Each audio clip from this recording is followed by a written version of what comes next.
Cooperation between Russia and Iran can threaten not only Ukraine but also the national security of the United States. This was stated by the White House Strategic Communications Coordinator John Kirby.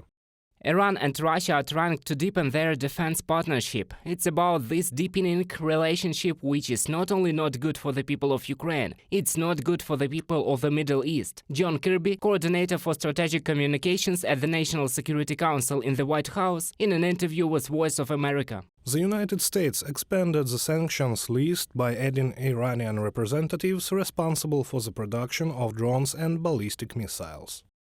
Today's action follows our designations in September and November of individuals and entities involved in the production and transfer of Iranian Shahid and Moshakhir series UAVs, which Moscow continues to use in its brutal attacks against Ukraine, including its critical infrastructure. Iran must cease its support for Russia's unprovoked war of aggression in Ukraine, and we will continue to use every tool at our disposal to disrupt and delay these transfers and impose costs on actors engaged in this activity. Anthony Blinken, U.S. Secretary of State, from the official website of the U.S. Department of State.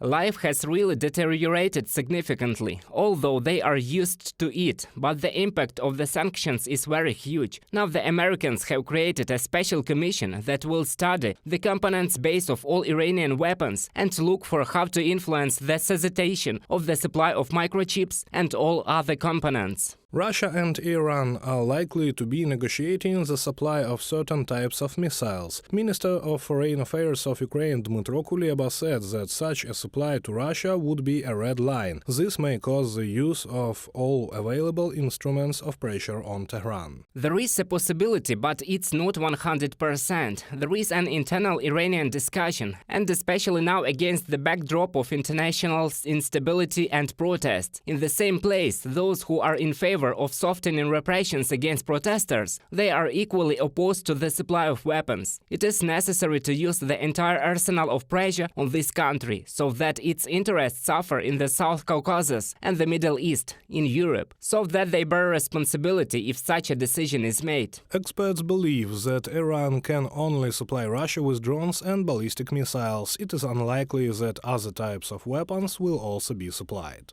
Iran is not in the situation to open up its military stocks on such a large scale and transfer them to Russia. They have a program of maritime drones. They may use that too, but there is no point. Artillery shells also unlikely, perhaps some kind of ammunition.